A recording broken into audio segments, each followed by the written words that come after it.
ನಮಸ್ಕಾರ ಸ್ನೇಹಿತರೆ, ನಮ್ಮ ಚಾನಲ್ಗೆ ನಿಮ್ಮೆಲ್ಲರಿಗೂ ಸ್ವಾಗತ. ಸ್ನೇಹಿತರೆ, ಈ ವರ್ಷದಲ್ಲಿ ಬರುವ ಎಲ್ಲ ಏಕಾದಶಿಗಳಲ್ಲಿ ಅತ್ಯಂತ ವಿಶೇಷವಾದ ಮತ್ತು ಪುಣ್ಯಪ್ರದವಾದ ದೇವಶಯನಿ ಏಕಾದಶಿ ಈ ವರ್ಷ ಜುಲೈ 25, 2026 ಶನಿವಾರದಂದು ಬಂದಿದೆ. ಆದರೆ ಈ ದಿನವನ್ನು ಏಕೆ ಇಷ್ಟು ವಿಶೇಷವೆಂದು ಪರಿಗಣಿಸಲಾಗುತ್ತದೆ? ಈ ದಿನದಂದು ಚಾತುರ್ಮಾಸ ಏಕೆ ಆರಂಭವಾಗುತ್ತದೆ? ಭಗವಾನ್ ಶ್ರೀ ಮಹಾವಿಷ್ಣು ಯೋಗ ನಿದ್ರೆಗೆ ಹೋಗುತ್ತಾರೆ ಎಂದರೆ ಅದರ ಆಧ್ಯಾತ್ಮಿಕ ಅರ್ಥವೇನು? ಈ ದಿನ ಯಾವ ಪೂಜೆ ಮಾಡಬೇಕು? ಯಾವ ಆಹಾರ ಸೇವಿಸಬೇಕು? ಯಾವ ಆಹಾರವನ್ನು ತ್ಯಜಿಸಬೇಕು? ರಾಜ ಮಂದಾತನ ವ್ರತಕಥೆ ಏನು ಮತ್ತು ಉಪವಾಸವನ್ನು ಯಾವ ಸಮಯದಲ್ಲಿ ಮುಗಿಸಬೇಕು? ಈ ಎಲ್ಲ ಮಾಹಿತಿಯನ್ನು ಇಂದಿನ ವಿಡಿಯೋದಲ್ಲಿ ಸಂಪೂರ್ಣವಾಗಿ ತಿಳಿಯೋಣ. ಆದ್ದರಿಂದ ವಿಡಿಯೋವನ್ನು ಕೊನೆಯವರೆಗೂ ತಪ್ಪದೇ ನೋಡಿ. ದೇವಶಯನಿ ಏಕಾದಶಿ 2026 ದಿನಾಂಕ 2026ರಲ್ಲಿ ದೇವಶಯನಿ ಏಕಾದಶಿಯನ್ನು ಜುಲೈ 25 ಶನಿವಾರದಂದು ಆಚರಿಸಲಾಗುತ್ತದೆ. ಈ ದಿನ ಭಗವಾನ್ ವಿಷ್ಣುವಿನ ಆರಾಧನೆಗೆ ಅತ್ಯಂತ ಶ್ರೇಷ್ಠವಾದ ದಿನವಾಗಿದೆ. ಇದನ್ನು ಹರಿಶಯನಿ ಏಕಾದಶಿ, ಆಷಾಢಿ ಏಕಾದಶಿ, ಪದ್ಮ ಏಕಾದಶಿ ಹಾಗೂ ಮಹಾ ಏಕಾದಶಿ ಎಂದು ಕರೆಯುತ್ತಾರೆ. ಪೂಜಾ ಸಮಯ: ಏಕಾದಶಿ ತಿಥಿ ಆರಂಭ ಜುಲೈ 24 ಬೆಳಿಗ್ಗೆ 9:12 ಏಕಾದಶಿ ತಿಥಿ ಮುಕ್ತಾಯ ಜುಲೈ 25 ಬೆಳಿಗ್ಗೆ 11:34 ಪಾರಣೆಯ ದಿನ ಜುಲೈ 26 ಭಾನುವಾರ. ಪಾರಣೆಯ ಸಮಯ ಬೆಳಗ್ಗೆ 5:39 8:22 ದೇವಶಯನಿ ಏಕಾದಶಿ ಎಂದರೇನು? ಹಿಂದೂ ಸಂಪ್ರದಾಯದ ಪ್ರಕಾರ ಈ ದಿನ ಮಹಾವಿಷ್ಣು ಕ್ಷೀರಸಾಗರದಲ್ಲಿ ಆದಿಶೇಷನ ಮೇಲೆ ಯೋಗ ನಿದ್ರೆಗೆ ಪ್ರವೇಶಿಸುತ್ತಾರೆ ಎಂದು ನಂಬಲಾಗಿದೆ. ಈ ಯೋಗ ನಿದ್ರೆ 4 ತಿಂಗಳ ಕಾಲ ಮುಂದುವರಿಯುತ್ತದೆ. ನಂತರ ಕಾರ್ತಿಕ ಮಾಸದ ದೇವೋತ್ಥಾನ ಏಕಾದಶಿಯಂದು ಶ್ರೀಹರಿ ಎಚ್ಚರಗೊಳ್ಳುತ್ತಾರೆ.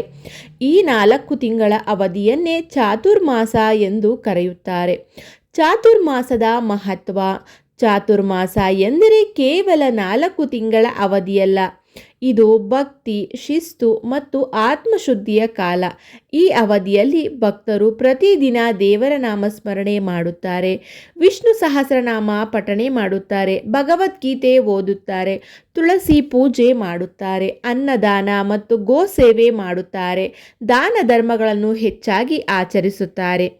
ಈ ಅವಧಿಯಲ್ಲಿ ಮದುವೆ ಏಕೆ ಮಾಡುವುದಿಲ್ಲ?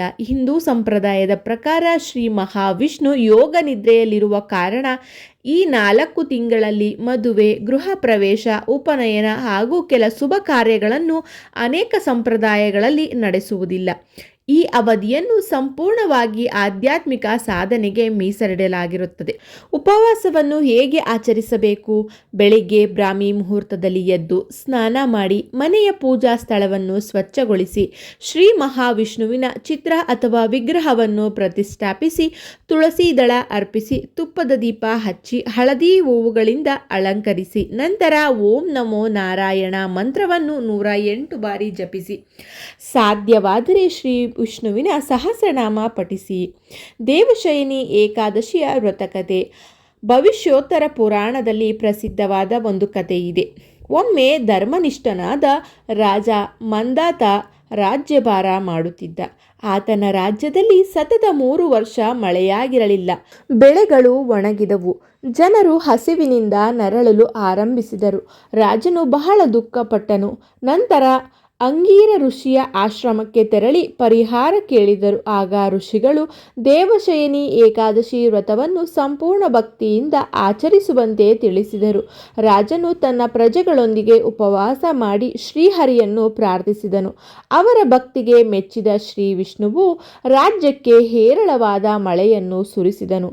ಬೆಳೆಗಳು ಸಮೃದ್ಧವಾದವು. ಜನರು ಸಂತೋಷದಿಂದ ಬದುಕಲು ಆರಂಭಿಸಿದರು. ಈ ಕಥೆ ನಮಗೆ ಒಂದು ಸಂದೇಶವನ್ನು ನೀಡುತ್ತದೆ. ನಿಜವಾದ ಭಕ್ತಿ, ಪ್ರಾಮಾಣಿಕತೆ, ಪ್ರಾರ್ಥನೆ ಮತ್ತು ಸತ್ಕರ್ಮಗಳು ಯಾವ ಸಂಕಷ್ಟವನ್ನು ಬೇಕಾದರೂ ದೂರ ಮಾಡಲು ಸಾಧ್ಯ. ಉಪವಾಸದಲ್ಲಿ ತಿನ್ನಬಹುದಾದ ಆಹಾರ: ಉಪವಾಸದ ದಿನ ಹಣ್ಣು, ಹಾಲು, ಮೊಸರು, ಸಾಬುದಾನ, ಒಣಹಣ್ಣುಗಳು, ತೆಂಗಿನ ನೀರು ಇವುಗಳನ್ನು ಸೇವಿಸಬಹುದು. ಯಾವ ಆಹಾರವನ್ನು ತಿನ್ನಬಾರದು? ಈ ದಿನ ಅಕ್ಕಿ, ಗೋಧಿ, ಬೇಳೆ, ಈರುಳ್ಳಿ, ಬೆಳ್ಳುಳ್ಳಿ, ಮಾಂಸಾಹಾರ, ಮದ್ಯ, ತಂಬಾಕು, ಪ್ಯಾಕೆಟ್ ಆಹಾರ ಇವುಗಳನ್ನು ಸಂಪೂರ್ಣವಾಗಿ ತ್ಯಜಿಸಬೇಕು. ಪಾರಣವನ್ನು ಹೇಗೆ ಮಾಡಬೇಕು? ಉಪವಾಸವನ್ನು ಜುಲೈ 26 ಬೆಳಿಗ್ಗೆ 5:39 8:22 ಮುಗಿಸಬೇಕು. ಮೊದಲು ಶ್ರೀ ಮಹಾವಿಷ್ಣುವಿಗೆ ಪೂಜೆ ಸಲ್ಲಿಸಿ ತುಳಸಿ ದಳ ಸಮರ್ಪಿಸಿ ನಂತರ ತುಳಸಿ ನೀರು ಅಥವಾ ಹಣ್ಣಿನಿಂದ ಉಪವಾಸವನ್ನು ಮುಗಿಸಿ. ಈ ದಿನ ತಪ್ಪದೆ ಈ ಕೆಲಸಗಳನ್ನು ಮಾಡಿ. ವಿಷ್ಣು ಸಹಸ್ರನಾಮ ಪಠಿಸಿ. ಓಂ ನಮೋ ನಾರಾಯಣಾಯ 108 ಬಾರಿ ಈ ಮಂತ್ರವನ್ನು ಜಪಿಸಿ. ತುಳಸಿ ಪೂಜೆ ಮಾಡಿ. ಅನ್ನದಾನ ಮಾಡಿ. ಗೋಮಾತೆಗೆ ಆಹಾರ ನೀಡಿ. ಹಿರಿಯರ ಆಶೀರ್ವಾದ ಪಡೆಯಿರಿ. ಬಡವರಿಗೆ ಸಾಧ್ಯವಾದಷ್ಟು ದಾನ ಮಾಡಿ. ಈ ದಿನ ಅಪ್ಪಿತಪ್ಪಿಯೂ ಈ ಕೆಲಸಗಳನ್ನು ಮಾಡಬೇಡಿ.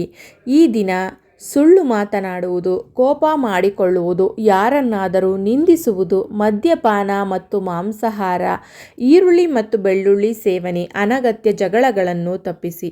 ಸ್ನೇಹಿತರೆ, ದೇವಶಯನಿ ಏಕಾದಶಿ ಕೇವಲ ಉಪವಾಸದ ದಿನವಲ್ಲ, ಇದು ನಮ್ಮ ಜೀವನವನ್ನು ಸಾತ್ವಿಕವಾಗಿ ನಡೆಸುವ ಒಂದು ಪವಿತ್ರ ಆರಂಭ.